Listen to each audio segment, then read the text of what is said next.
Hey, welcome back to No Hype Beer Reviews. Unless it's your first time, then welcome. Please consider subscribing. If you do, hit the notification bell, get all the updates.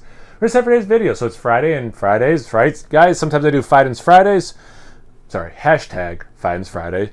As the story unfolds, Pale Ale, it's all Simcoe, coming at 5.2% ABV. Their Teacher's Pet is still my favorite Pale Ale they do. I love that beer. It made one of my top beers of the year's list. I forget which year. Maybe 2 years ago. It's phenomenal. So I do get excited when I see pale ales from them. I think that it's another style they do very well. A little bit lower ABV and all that, which is nice. But yeah, all Simcoe. I'm super curious.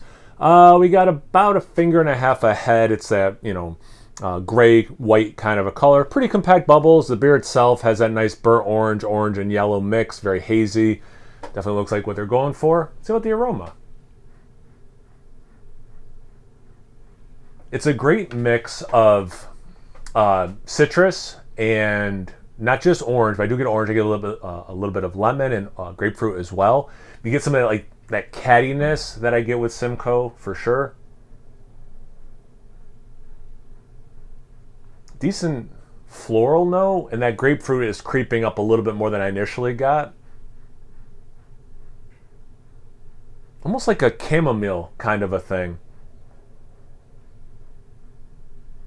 Those seem to be the big things I'm getting. It's about the taste. Cheers.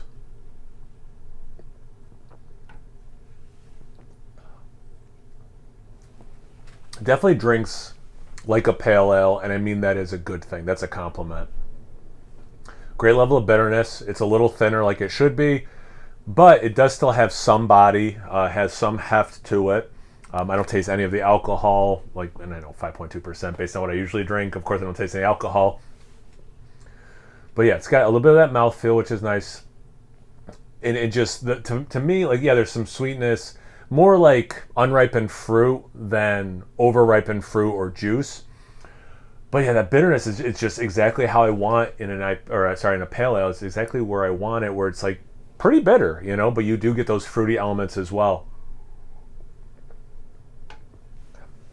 The cattiness is a little bit more of an earthy floral note for me.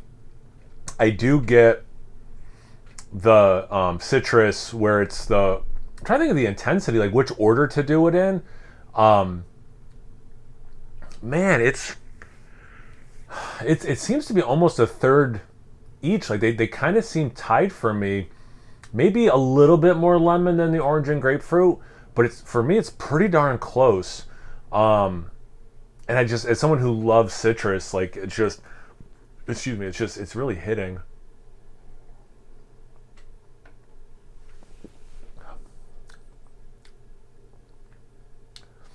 There's a subtle, very underripened peach as well. Yeah, there's another fruit that I can't quite put my finger on that I'm getting from it. Man, what is that?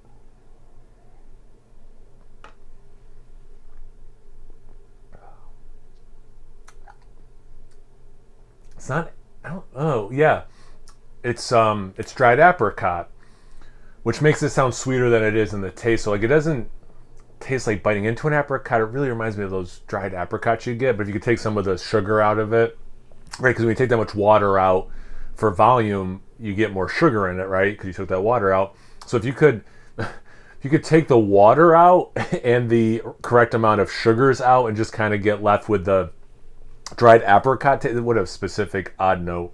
It's got some of that. Wow, that's so interesting, because at first I'm like, nah, it's not apricot, but then it was so much that specific dried apricot thing, the taste of dried apricot with the sugar, with a lot of that sugar removed, because again, this is not a particularly sweet beer. This is good. Man, single hops are fun. Like all this just from Simcoe. That's awesome. If you guys have some before, what are your thoughts on pale ales in general, pale ales from Fidens, other beers from Fidens, other beers in general? Major life event? I love hearing all of it. Comment section below. Let's get a conversation going. Once you're done doing that, make sure you check me out on Instagram and Untappd. It's No Hype Beer Reviews, both those places. So please like, comment, subscribe, and most importantly, imbibe. Cheers, everyone.